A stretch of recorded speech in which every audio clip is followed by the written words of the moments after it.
The Grand Hall of the Imperial Council stretched high above Captain Red's head, its crystal dome letting in the purple light of Centrum's twin suns. He stood perfectly still, ignoring the ache in his battle-scarred legs.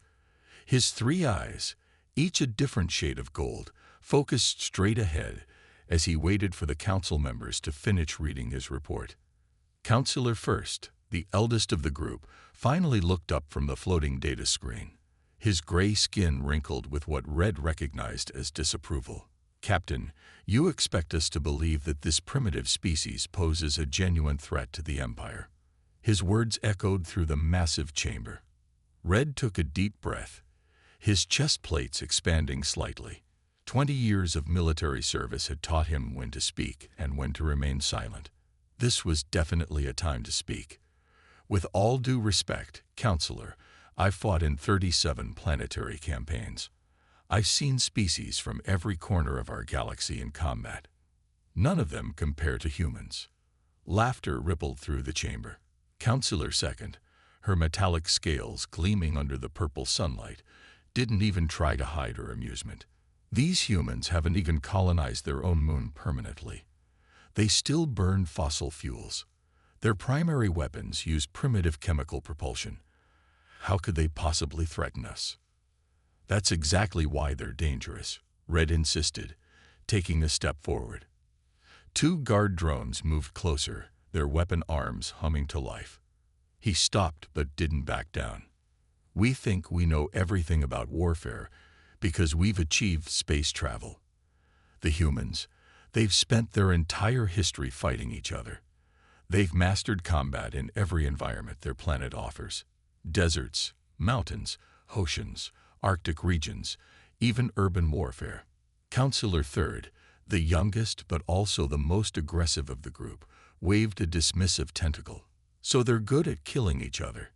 That hardly qualifies them as a threat to the Empire." Red activated his personal projector, and a hologram appeared in the center of the chamber. It showed footage from his first encounter with humans, but he noticed most of the council members weren't even bothering to look. Their arrogance made his stomach knot with frustration. "Look at their history," he continued, his voice growing more urgent. "Every major technological advancement they've made has been connected to warfare. Their first computers, built to break enemy codes, their space program, grew from missile technology. Even their medical advances came largely from treating combat injuries." "Enough." Counselor First's voice boomed through the chamber. "Captain Red, your service record is impressive, but your recent behavior has been concerning. First, you retreat from a simple scouting mission near their planet. Then you spend months compiling this absurd report instead of following standard invasion protocols." Red's middle eye twitched, a sign of stress he couldn't hide. "Sir, if we follow standard protocols against humans, we'll suffer massive casualties. They don't fight like other species. They adapt. They improvise. They keep fighting long past the point where civilized species would surrender." "That's quite enough, Captain." Counselor Second's voice was cold. "The Empire has conquered thousands of worlds. We've defeated species with technology far beyond what these humans possess. Your concerns are noted, but the invasion will proceed as planned." Red looked at each council member in turn, seeing nothing but dismissal in their expressions. Years of military discipline kept him from shouting in frustration. Instead, he straightened his back and spoke with quiet intensity. "You're making a mistake. I've seen what humans can do. If we attack them directly, we'll be starting a war unlike any the Empire has ever faced." "You are dismissed, Captain," Counselor First said, already turning his attention to another matter. "Report to medical for evaluation. Your combat experiences seem to have affected your judgment." As Red walked out of the chamber, his steps echoing on the polished floor, he felt a deep sense of dread. The Empire had just made a decision that would cost countless lives, all because they couldn't see past their own technological superiority.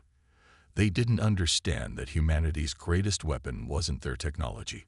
It was their endless capacity to fight, adapt, and overcome.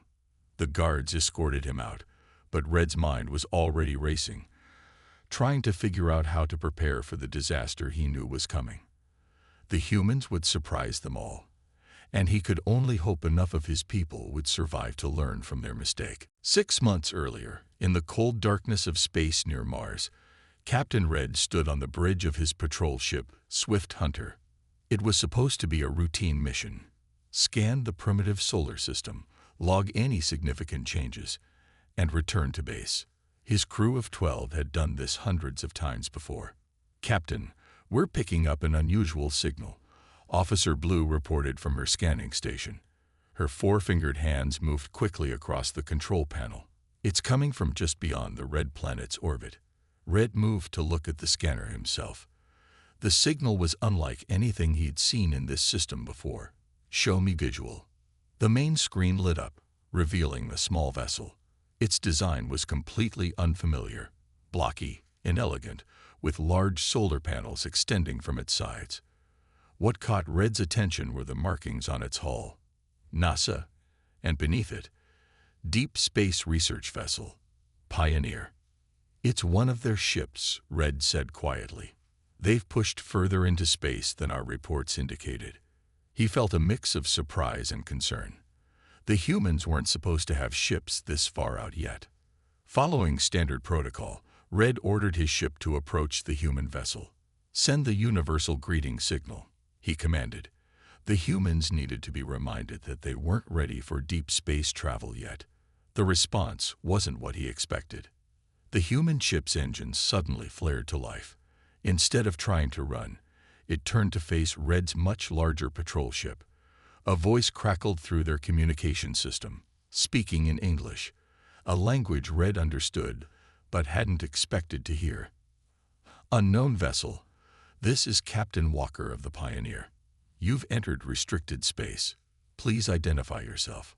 Red's middle eye widened in surprise. The humans were supposed to be afraid, not making demands. "This is Imperial Captain Red. Your species is not yet approved for deep space travel.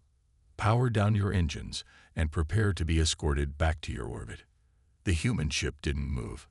"Negative, Imperial Captain. We have full authority to be here from Earth's United Space Command. We will not power down." Before Red could respond, his tactical officer shouted, "Captain, they're scanning us. Their sensors are. They're mapping our shield frequencies." "Impossible," Red muttered. Their intelligence said human sensors were primitive. He opened his mouth to order a warning shot, but the humans acted first. The Pioneer launched what looked like simple metal projectiles, missiles, Red's memory supplied from his studies of human warfare. He almost laughed. Missiles against Imperial shields. The laughter died in his throat as the missiles split apart mid-flight, releasing clouds of small metal pieces. The fragments weren't trying to penetrate their shields. They were deliberately hitting the shield at different points, creating a resonance pattern that made their defensive screen flicker. "Clever creatures," Red whispered. His tactical training kicked in. Evasive maneuvers. Power up weapons, but do not fire. 2 more patrol ships arrived in response to Red's alert signal. The humans were now completely outgunned, facing 3 Imperial warships. Yet instead of surrendering, the Pioneer executed a series of tight maneuvers that Red's combat computer called impossible for a ship of its size. The human vessel fired again, this time using some kind of electromagnetic pulse that they'd clearly modified after scanning the Imperial shields. 2 of Red's support ships lost power for crucial seconds. By the time they recovered, the Pioneer had slipped past them, accelerating toward Earth at speeds that should have torn apart such a primitive craft. "Should we pursue, Captain?" his tactical officer asked. Red stood silent for a moment, studying the sensor readings from the brief encounter. The humans hadn't been trying to win. They'd been gathering data. Every move they made was designed to test Imperial capabilities. Even their retreat was calculated, showing just enough of their technology to make a statement while keeping their true capabilities hidden. "No," Red finally said. "We're going back to Centrum. The Council needs to know about this." He looked at the rapidly disappearing human ship on his screen. They're not primitive at all.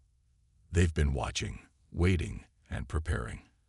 And we just told them exactly what we can do. Back in the present, Captain Red stood before the Imperial Council again, this time with a massive holographic display filling the chamber. The images showed scenes from Earth's military history, each one carefully selected from his research. "Look at this," Red said, pointing to a scene of human soldiers fighting in a desert. These troops fought for days in temperatures that would kill most species. Their equipment failed, so they adapted it. When their vehicles couldn't handle the sand, they modified them. They never stopped fighting. Counselor Second yawned, her metallic scales reflecting the hologram's light. Yes, they can fight in hot weather. Most species can adapt to various conditions, Captain. Red changed the display. Now it showed soldiers fighting in freezing mountains. Then they do this. Same soldiers, completely different environment, 1 month later. No genetic modifications, no special technology, just training and determination. "These are just training exercises," Counselor Third said dismissively. "No," Red's voice grew firmer. "These are actual battles. Humans fight wars in every environment their world offers. And they learn.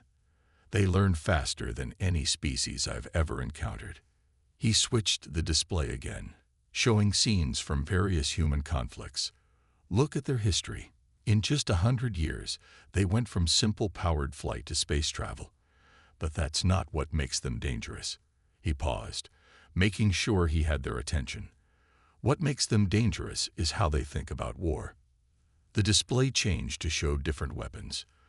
They still use projectile weapons, yes, but not because they're primitive.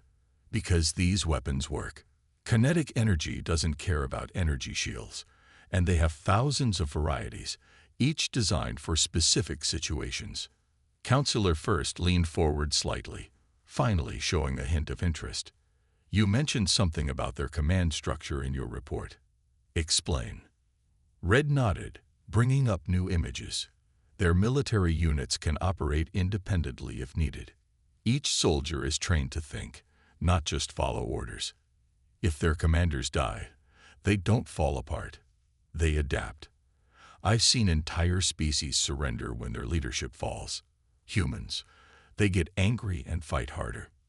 "Surely you're exaggerating," Counselor Second said, but there was a note of uncertainty in her voice. "I wish I was." Red showed them footage from his encounter with the Pioneer. "Look at how they handled their first contact with us. No hesitation, no fear. They immediately started gathering tactical data. They had plans in place for meeting advanced aliens, and they executed them perfectly." He switched to another display, showing human entertainment videos. Even their entertainment is about war. They spend their free time imagining different ways conflicts could play out. They call it science fiction, but it's really tactical planning. They'd been preparing for interstellar war since before they left their atmosphere. "But their technology," Counselor Third started, "is more advanced than we think." Red interrupted, earning shocked looks from the council. "They hide it well. That ship we encountered, its metals were better than they needed to be. Its computers were more powerful than they appeared. They're deliberately keeping their true capabilities secret." Red saved his most important point for last. He showed images of human emergency responses to disasters. This is why they're truly dangerous. When faced with a crisis, they don't fight each other. They unite. Every war in their history has led to advances in technology, medicine, and strategy. They turned their entire history of conflict into preparation for something bigger. The council chamber fell silent as Red's words sank in. Finally, Counselor First spoke. "You really believe they could resist an Imperial invasion?" "I believe," Red said slowly, choosing his words carefully, "that if we invade Earth, we will either suffer the greatest military defeat in Imperial history, or we will have to destroy the entire planet. There will be no middle ground. Humans don't know how to surrender." The council members exchanged looks. For the first time, Red saw real concern in their expressions. But he also saw something else. Pride. The same pride that had brought down empires throughout history. They were worried, but they still didn't truly believe that a primitive species could challenge imperial power. Red's middle eye twitched again. He had given them all the information they needed, but he knew they wouldn't act on it. The Empire was about to learn a very costly lesson about underestimating humanity. The Imperial fleet appeared above Earth's major cities in perfect formation. 500 warships, each one capable of destroying a small country, hung in the sky like metal stars. Captain Red watched from his observation post on the command ship, his 3 eyes filled with dread. "The humans will have 1 hour to surrender," Admiral White announced to the fleet. "Then we begin standard invasion protocol." He looked at Red with all 4 of his eyes. "Captain, you'll observe and record the operation, since you're our expert on humans." Red heard the mockery in the Admiral's voice but said nothing. He focused on the planet below, watching for the first signs of human response. The initial radar suites showed Earth's military forces moving, but not in the way he expected. "Sir," a sensor officer called out, "we're detecting no mass panic in the cities. Their military units are moving in an organized way. They're following pre-planned protocols." Red's middle eye widened. "They knew we were coming. They've been preparing." The hour passed quickly. Earth sent no messages, made no attempts to surrender. Instead, they waited, their forces hidden but ready. The Admiral gave the order to begin the invasion, and the first wave of Imperial dropships descended toward Earth.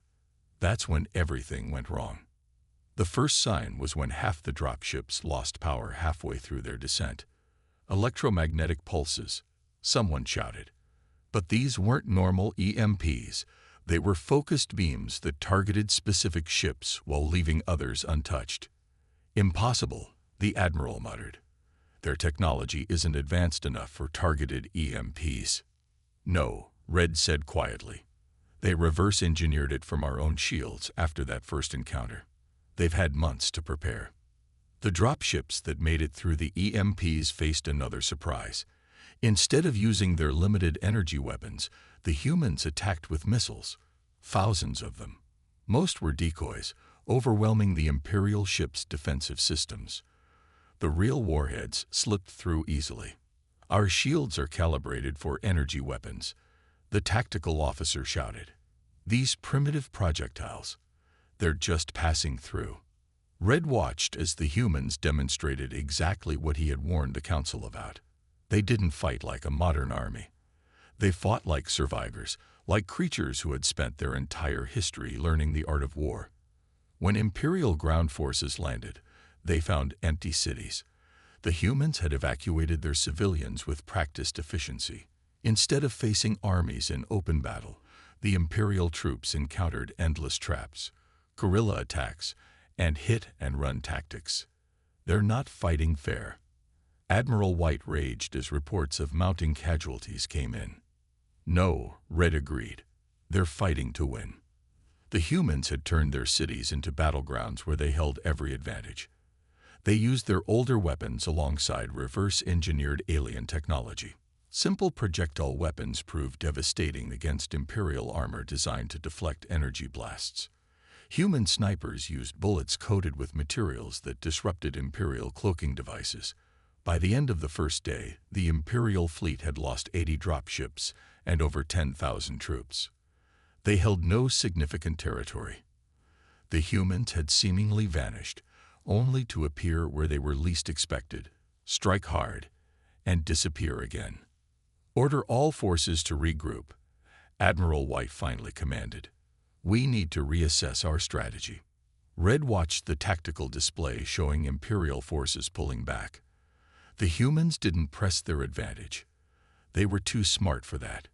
Instead, they consolidated their positions and prepared for the next phase. "Sir," Red said to the Admiral, "would you like to see the rest of my report now? The section about human defensive strategies and underground facilities." Admiral White stared at the planet below, his confidence shaken for the first time. "How?" he asked. "How did they know exactly how to fight us?" Because, Red explained, they've been imagining this war for centuries. Every alien invasion story they ever wrote, every military strategy they ever developed, it was all preparation for this moment. We're not fighting an army. We're fighting a species that has spent its entire existence getting ready for this day. The Admiral looked at the casualty reports again, finally beginning to understand the true cost of underestimating humanity. 3 days into the invasion, Captain Red stood in the Empire's mobile command center, watching dozens of holographic screens showing battles around the planet. Each screen told the same story. Imperial forces struggling against an enemy that seemed to be everywhere and nowhere at once. "Sir, you need to see this," a young officer called out, his voice shaking. He brought up a new image on the main screen. It showed an Imperial fighter craft, but something was wrong. The markings were different. Red's 3 eyes narrowed. That's not one of ours anymore. The humans have already gotten one flying. Admiral White rushed over to the screen. Impossible.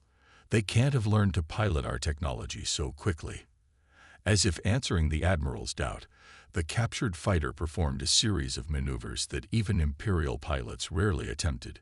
It was joined by 3 more stolen craft, all flying with the same aggressive skill.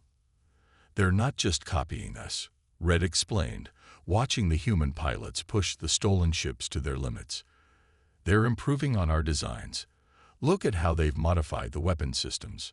The stolen fighters were using a mix of Imperial energy weapons and human projectile launchers.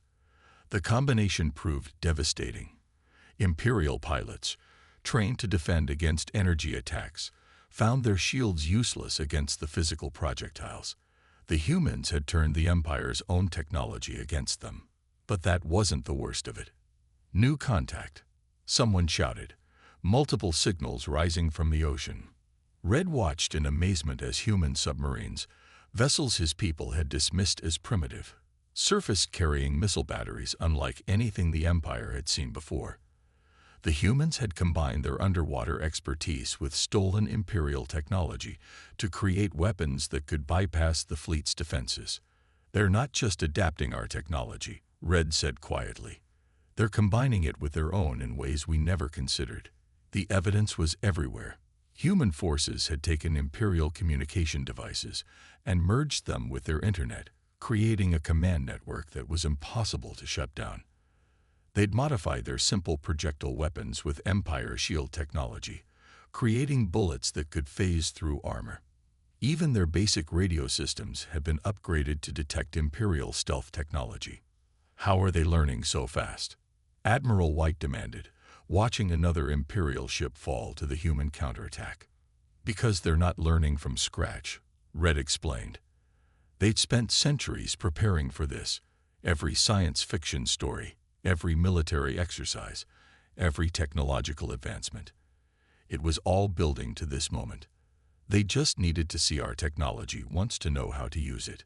The tactical display showed human forces emerging from hidden bases all over the planet. They'd scattered their military assets so widely that it was impossible to land a decisive blow. And now, those forces were armed with a deadly mix of human and Imperial weapons. "New report from the ground forces," an officer announced. "The humans are using civilian vehicles modified with our technology. They've turned their primitive ground transports into weapons platforms." Red watched as ordinary human trucks and cars, reinforced with Imperial shield technology and armed with hybrid weapons, swarmed Imperial positions. The Empire's careful battle formations broke apart against enemies that didn't follow any predictable pattern. "Sir," Red said to the Admiral, "there's something else you should know. Our long-range sensors are picking up activity from their space stations." The main screen shifted to show Earth's orbital facilities. They were transforming, pieces of Imperial technology being integrated into their structures in real time. The humans weren't just adapting on the ground. They were preparing to take the fight to space. Admiral White sank into his command chair, finally understanding the full scope of their mistake. "They're not just fighting us," he said slowly. "They're learning from us. Every ship we lose, every piece of technology they capture, makes them stronger, Red finished. And they learn faster than any species we've ever encountered. This isn't a war of technology anymore. It's a war of adaptation. And in that kind of war, he didn't need to finish the sentence. Everyone in the command center could see it now. The humans weren't just surviving. They were evolving their military capabilities at an unprecedented rate. The Empire's technological advantage was disappearing with each passing hour. 1 week into the invasion, the Imperial command ship shook as another explosion rocked its hull. Red grabbed a support rail to keep his balance as warning lights flashed across every screen in the command center. Status report.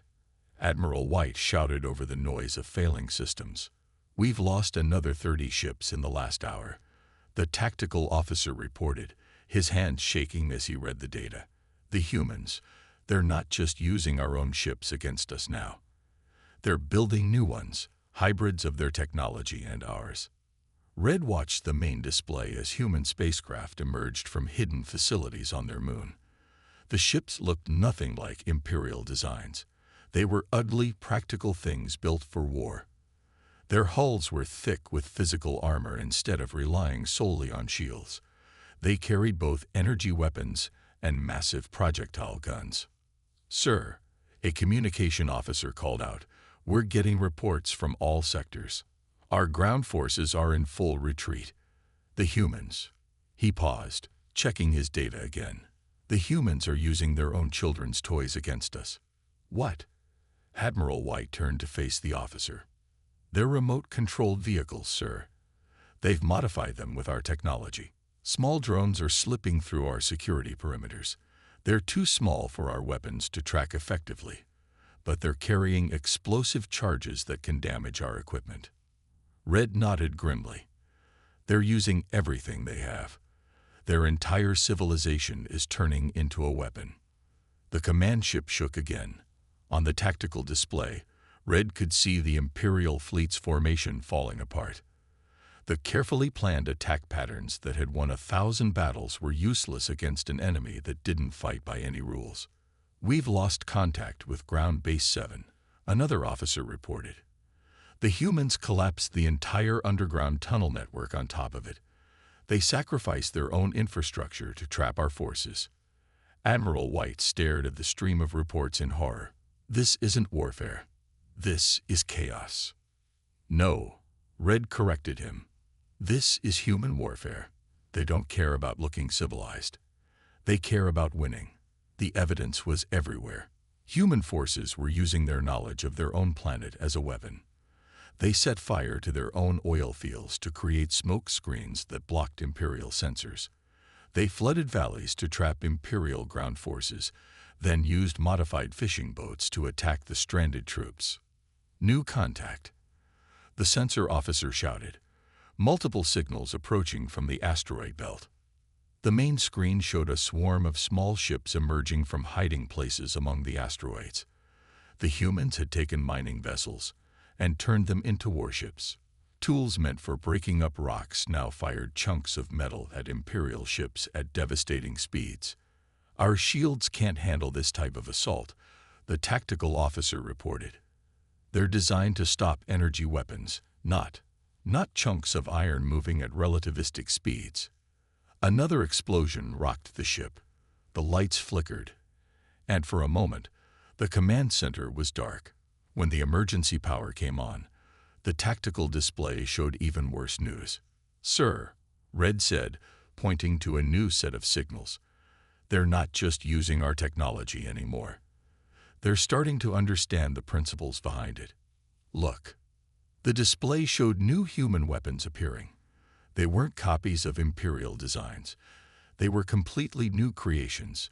The humans had learned enough about Imperial technology to start innovating. "Impossible," Admiral White whispered. "No species learns this quickly." But they were learning. Each defeated Imperial ship, each captured piece of technology, each battle, the humans learned from all of it. They fought like a species that had spent its entire history preparing for this moment.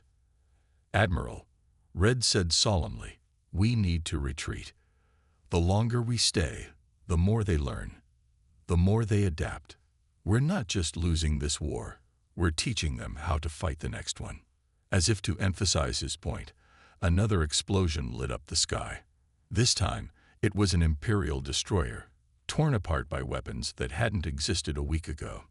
The Empire's mighty fleet, which had conquered 1,000 worlds, was being defeated by a species they had dismissed as primitive.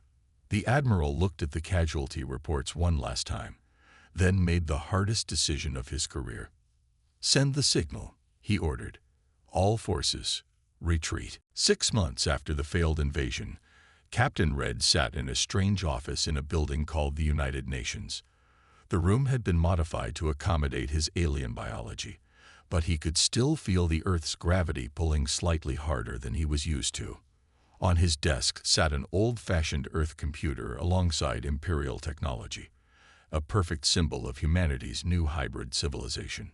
As Earth's first alien ambassador, Red spent his days helping humans and Imperial citizens understand each other. It wasn't easy. The Empire had lost over half its invasion fleet, and humans had killed more Imperial soldiers than any other species in history. But somehow, that made humans even more interesting to the Empire. Ambassador Red, a human assistant, called from the doorway. "The Council is ready for your report."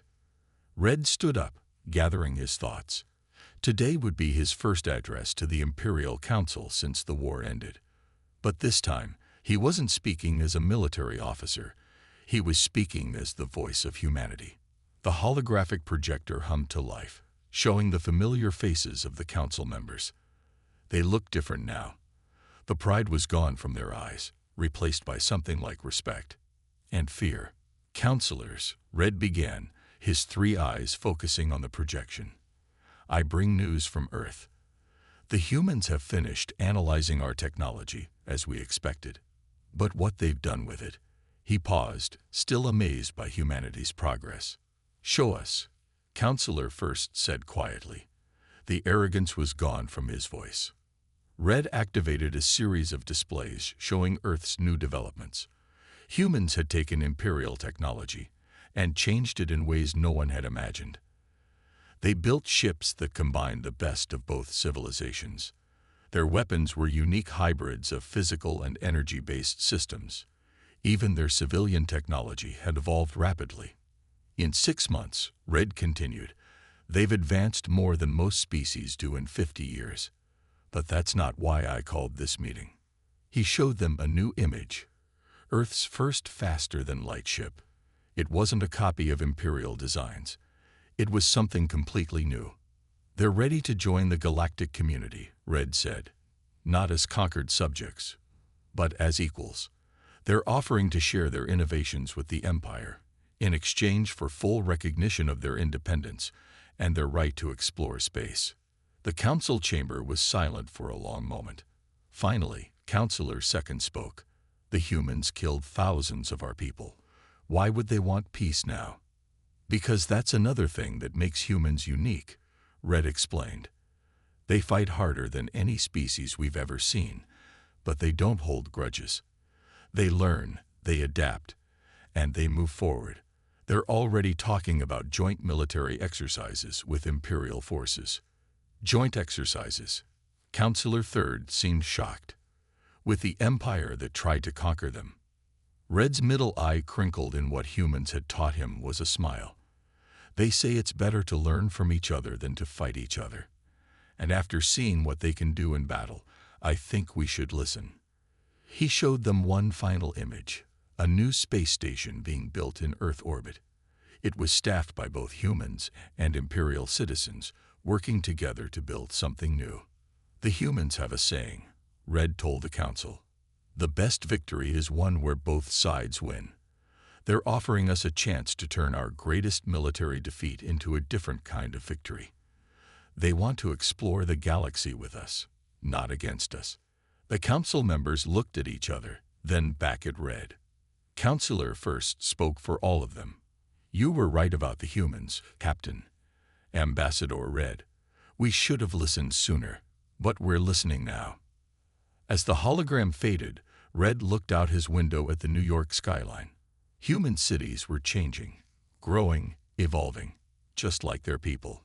Imperial technology merged seamlessly with Earth architecture, creating something entirely new. In his personal log that evening, Red wrote, "The Empire thought they could conquer humanity. Instead, humanity taught us something we desperately needed to learn. There's always something new to discover, always a way to improve. Maybe that's humanity's greatest weapon. They never stopped growing, never stopped learning, never stopped pushing forward. And now, they're teaching us to do the same."